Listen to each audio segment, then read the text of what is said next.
வணக்கம், நான் உங்கள் Anandhi. Welcome to Anandhi colourful world. நான் இன்றைக்கி செய்ய போகக்கூடிய ரெசிபி சிக்கன் பிரியாணி காம்போ. இந்த ரெசிபியை பார்க்குறதுக்கு முன்னாடி எங்கள் சேனலை சப்ஸ்கிரைப் பண்ணாதவங்க சப்ஸ்கிரைப் பண்ணிடுங்க. மறக்காமல் பெல் ஐக்கானையும் ப்ரெஸ் பண்ணிடுங்க. முதல்ல சிக்கன் பிரியாணி செய்யலாம். அதுக்கு ஒரு பவுலில் 2.5 கப் பிரியாணி அரிசி.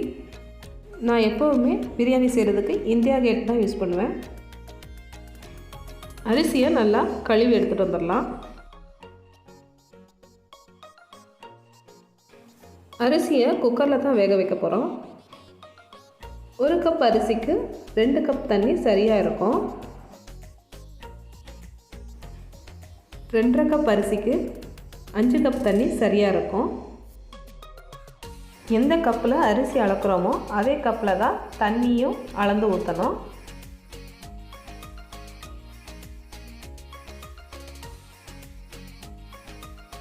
2 பிஞ்ச் ஆரஞ்சு ஃபுட் கலர், 9 பச்சை மிளகாய் காரத்துக்கு ஏற்ற மாதிரி சேர்த்துக்கோங்க. ஒரு கை அளவு நறுக்கிய புதினா கொத்தமல்லி, ஒரு கை அளவு நறுக்கிய வெங்காயம், தேவையான அளவு கல் உப்பு. அடுத்து குக்கரில் இந்த பானையை வச்சிடலாம். குக்கரை மூடி போட்டுட்டு நல்லா ஆவி வந்ததுக்கப்புறமா வெயிட் சேருங்க.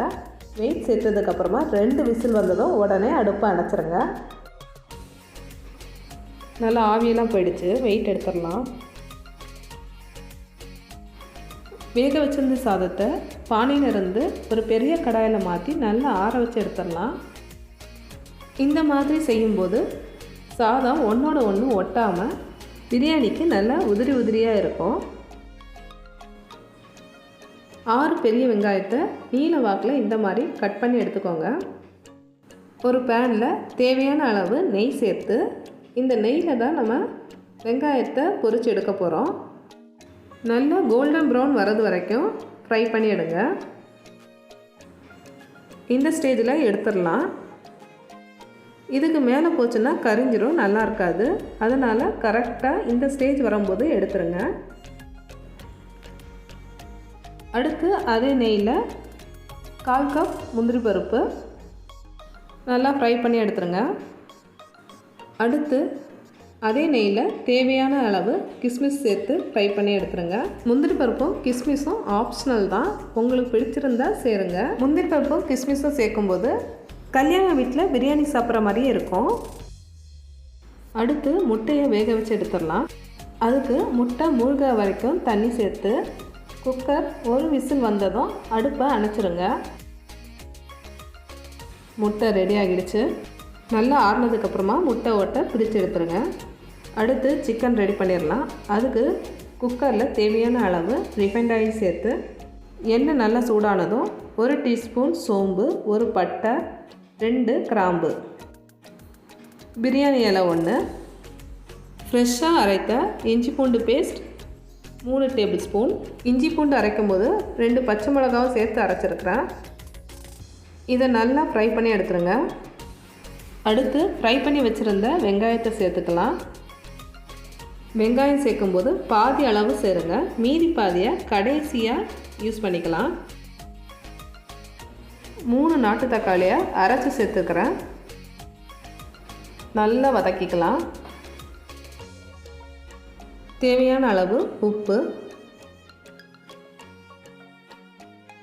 2 டீஸ்பூன் மிளகாய்த்தூள், 1/4 டீஸ்பூன் மஞ்சள் தூள், கொத்தமல்லி தூள் 5 டீஸ்பூன், கரம் மசாலா தூள் 2 டீஸ்பூன். நல்லா வதக்கிடுங்க. 1/4 கப் கெட்டி தயிர்,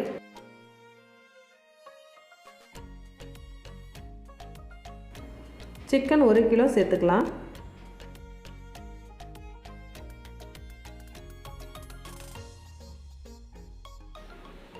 நல்லா பெரட்டி விட்டுருங்க. அடுத்து 1/4 கப் தண்ணி சேர்த்து குக்கரை மூடி போட்டு வேக வச்சு எடுத்துருங்க. சிக்கன் குழம்பு ரெடி ஆகிறதுக்குள்ளே சிக்கன் ஃப்ரை ரெடி பண்ணி எடுத்துடலாம். 1/4 கிலோ எலும்பு இல்லாத சிக்கன், அது கூட 5 table spoon chicken kebab masala, 1 teaspoon மிளகாய்த்தூள், தேவையான அளவு உப்பு, இஞ்சி பூண்டு விழுது 1 டேபிள் ஸ்பூன், தயிர் 1/4 கப். பாதி லெமனை பிழிஞ்சு சேர்த்துருங்க. 1 டீஸ்பூன் கார்ன்ஃப்ளவர் எல்லாத்தையும் சேர்த்து நல்லா மிக்ஸ் பண்ணி விட்ருங்க. சிக்கனில் மசாலா நல்லா கோட் ஆகிடுச்சு. அரை மணி நேரத்துக்கு அப்புறமா ஒரு கடாயில் தேவையான அளவு கோகோனட் ஆயில் சேர்த்து எண்ணெய் நல்லா சூடானதும் சிக்கன் துண்டுகளை போட்டு 2 பக்கமும் நல்லா ஃப்ரை ஆனதுக்கப்புறமா எடுங்க. சிக்கன் ஃப்ரை ரெடி ஆகிடுச்சு. அடுத்து ரைத்தா ரெடி பண்ணிடலாம். அதுக்கு ஒரு பவுலில் ஒரு பெரிய வெங்காயத்தை நீல வாக்கில் கட் பண்ணி சேர்த்துருங்க. 1/4 கப் தயிர், தேவையான அளவு உப்பு சேர்த்து நல்லா கலந்து விட்டுருங்க. பிரியாணிக்கு முட்டையும் ரைத்தாவும் ரெடி ஆகிடுச்சு. அடுத்து சிக்கன் கிரேவி ரெடி ஆகிடுச்சான்னு பார்க்கலாம். சிக்கன் எல்லாம் நல்லா சூப்பராக குக் ஆகிருக்கு. அடுத்து ஒரு கடாயில் மாற்றிடலாம் சிக்கன் கிரேவியை. அடுத்து கடாயை அடுப்பில் வச்சு நல்லா திக்காக வரது வரைக்கும் நல்லா பிரட்டி எடுத்துடலாம். சிக்கன் பிரியாணிக்கு உங்களுக்கு கிரேவி வேணும்னா நல்லா இது கொதிச்சிடுச்சு.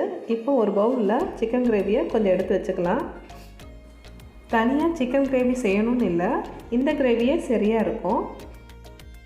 சிக்கன் நல்லா வறண்டு வந்துடுச்சு. அடுத்து ஒரு குக்கர்லேயோ இல்லை கடாயிலையோ குக்கரில் 2 டீஸ்பூன் நெய் சேர்த்து ஏற்கனவே ரெடி பண்ணி வச்சிருந்த சாதத்தை ஒரு லேயர் சேர்த்து அதுக்கு மேலே சிக்கன் வரட்டினதை சேர்த்துருங்க. இந்த மாதிரி மாற்றி மாற்றி ஒவ்வொரு லேயராக வச்சுருங்க. இடையில நம்ம ஏற்கனவே வெங்காயத்தை பொரித்து வச்சுருந்தோம் இல்லையா, அதை சேர்த்துடலாம்.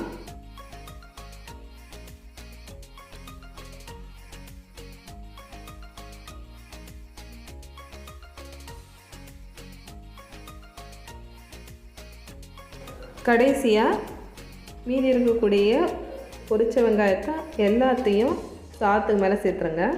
முந்திரி பருப்பு, கிஸ்மிஸ்ஸு, நறுக்கிய புதினா, கொத்தமல்லி எல்லாத்தையும் சேர்த்து கடைசியாக நெய் 1 டீஸ்பூன், பழைய தோசைக்கல்லுக்கு மேலே தான் இந்த குக்கரை வச்சு ஹீட் பண்ண போகிறோம்.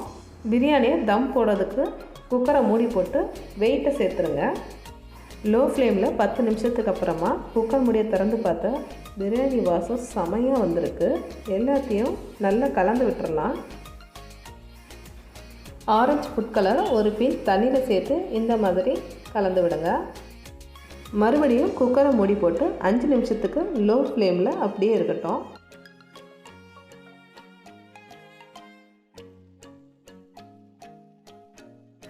பிரியாணி கல்யாண வீட்டு பிரியாணி போல் செம சூப்பராக ரெடி ஆகிடுச்சு. சண்டே அன்னைக்கு இந்த காம்போவை செஞ்சு பாருங்கள். உங்களுக்கு இந்த ரெசிபி பிடிச்சிருந்ததுன்னா வீடியோவை லைக் பண்ணுங்கள், ஷேர் பண்ணுங்கள், சப்ஸ்கிரைப் பண்ணுங்கள். மறக்காமல் பெல் ஐக்கானையும் ப்ரெஸ் பண்ணுங்கள். தேங்க்யூ. கீப் வாட்சிங்.